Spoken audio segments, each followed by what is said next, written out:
guys, welcome back once again. Joined here by Priyanka. Welcome to my channel. Thank you. She's here to talk about how she got a job. Can you give us an introduction about yourself, please? Hi, I'm Priyanka. I come from India. So I am a software engineer. I have done my engineering in computer engineering. I have 4 years of experience in Java development specifically. So back in India, I was working in Pune. And then I moved here because my husband got a job here and we had to relocate here.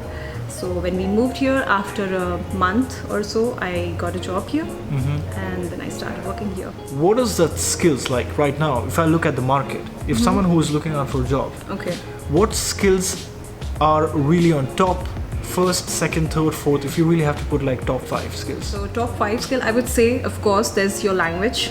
Definitely, that is one of the things. So for me, it was Java. Then you have to have a knowledge about databases. You have to have knowledge about the overall architecture, how it is built. So we call it system design and architecture. So you have to have a very good, I won't say a lot of it or a depth of it. You have to know the big picture of a product development end to end. Some DevOps stuff as well. So don't expect that if you are a backend engineer, the questions will be around Java only or around your framework only, because people here work with everything. They are very flexible about it. You have to know end-to-end cycle of the product development. You have a job right now, but you went around and you took another job. Right. People are not even getting one job here. Right? And it definitely takes a courage here in German market to you know, first of all, getting a job itself is a challenging thing. You went around and you found another job. What I want to know is, what was that thing which was missing in the previous job for you? Okay, so I would say, since I have 4 years of experience and I feel I'm still growing and I still need to learn so many things, that's what I feel.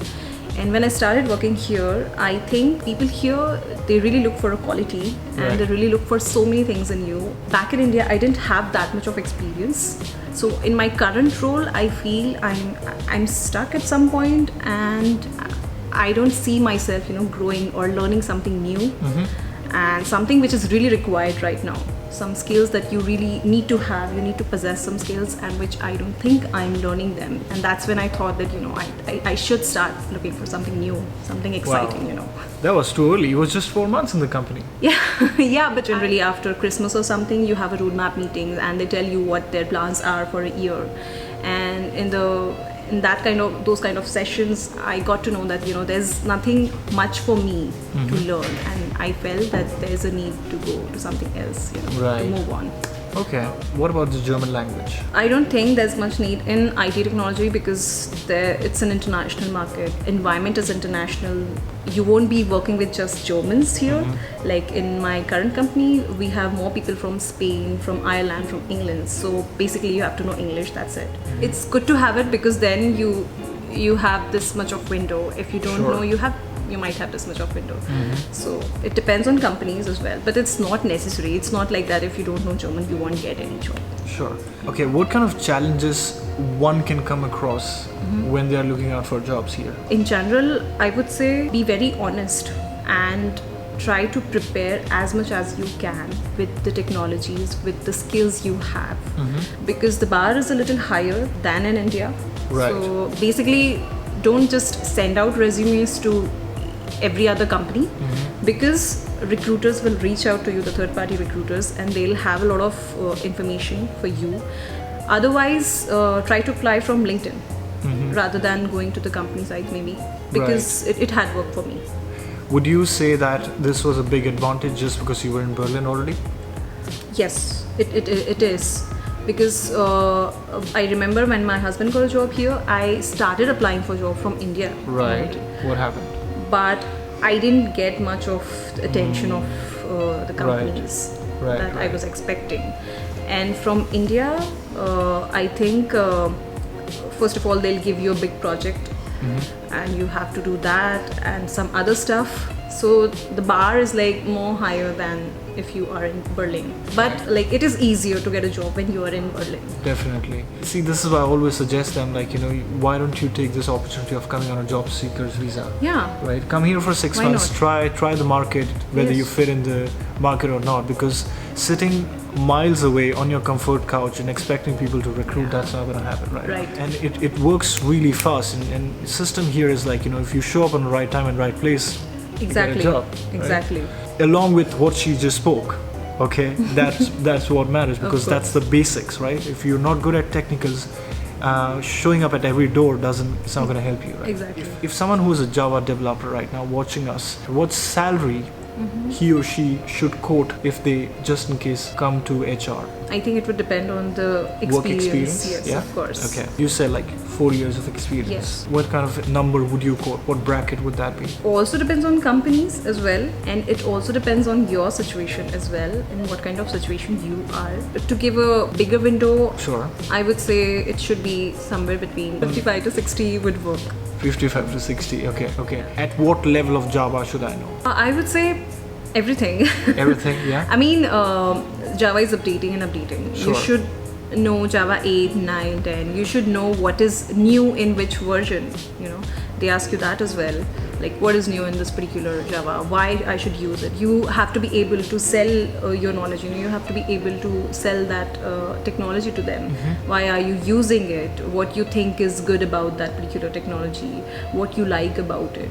So just don't, go with the theoretical knowledge. Just don't give a bookish kind of reasons. Just try to sell your idea in a positive way, and try to try to assure that you know everything about this particular language. Right. Yeah. What other than Java, what is in demand?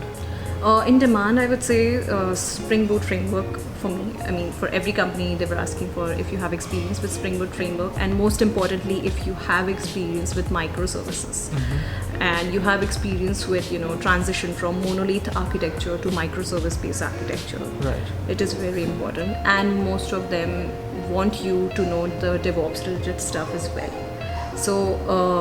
So companies here expect you to do everything from start to end. The development process. It's not like you have done your part as a backend engineer and then the DevOps guys will take care of the deployments, other things. So you have to know end-to-end process actually. So going back to the initial points of ours, you joined a company, you're leaving that company now in less than almost in 4 or 5 months. Yeah. When you applied for next job, which you've already got, I guess. Yeah. Yeah? Okay, great. Can you tell us in a very quickly, you don't have to get into much details, but how many rounds you had? What kind of questions were asked to you? Overall, I had 7 rounds. So they start with the test, a HackerRank test maybe, and then there'll be a review on that test. If the answers you gave them, you have to describe why you code like that, what did you use, what is the logic and all. Then also with some technical questions, and if they like it, they'll call you, and again there'll be technical round. So I gave another technical round after this, and after that technical, it was all about Java and the framework that I worked with. It was mostly around Java and microservices. Can you give us some question? Okay, so questions were mostly like, why did you use Spring Boot framework? About some annotations in Spring, about Java 8, what is new in Java 8? About Lambda expressions, I remember. About microservices, what is better, monolith or microservice-based architecture? What are the failures? What are the pros and cons of microservices? And with an example, of course. Right. And some databases, then why NoSQLs and why SQL database, in what scenario you will use what, right, stuff like that. And after that there was a system design interview, I think, which is very important to mention. So for system design there was a whole 60 minutes round, and the guy asked me to design a system, design a product, and from a system design point of view, from an architecture point of view. So he asked me, how will you start? Sure. If there are millions of users who are using this particular service, how will you handle the big chunk of data, the single point of failures, and stuff like that. So you have to know about the architecture of your product as well, from databases to caching, to everything. Right. it won't be around your language or something. It will be mostly around how you're handling the huge amount of data, how you're maintaining your database, how are you gonna handle the failure scenarios and stuff like that. Right. Yeah, and after that there was a managerial round mostly. So it was taken by a team lead, and he'll ask you some situational questions, some agile related questions, so agile methodologies, and yeah, stuff like that. One last thought of yours, which you would like to pass it on to them, especially for job seekers in Java field. Be thorough with your skills and be really honest with your CV. Just put what you know, and of course while interviewing, try to show the passion that they're looking for, that you're passionate about technologies and you're passionate to learn more and you're ready to explore new things. That's what they liked. Like in my case, they told me in feedback that we like that you are ready to explore new things as well. So show them that you are flexible enough, you're passionate enough for this job, and don't be desperate. Exactly. Yeah. That's true. Yeah. Try to work on your soft skills along with the technical aspects, what she said, because soft skills are the hardest to learn. Yeah, you should know how to sell yourself. Exactly. Yeah. If you're able to talk nicely and you're calm, you're listening, because when you're listening, this will never get you in trouble. Make sure that you listen carefully, let it process in your head, then answer. Yeah. Okay, and here in Germany, if you think that after listening to a question you need some minutes, you ask them politely. Exactly. And nobody's gonna say no to you. Am I right? Right. That is true. Okay. That is true. All right, Priyanka, thank you so much for joining. Thank you. It was great to have you here. If you have any questions, reach out to me directly. We'll be happy to help you guys out. Also, if you want to know more videos on these things, I'm going to link a playlist in the description for you guys. Go ahead and check that out. I've interviewed a lot of other people also. Yeah. On this note, we'd like to say goodbye from Berlin. And anything else? No. All right then. Thank you. Please go ahead and share this video if you think it's worth sharing. And we'll see you guys next time. Bye-bye.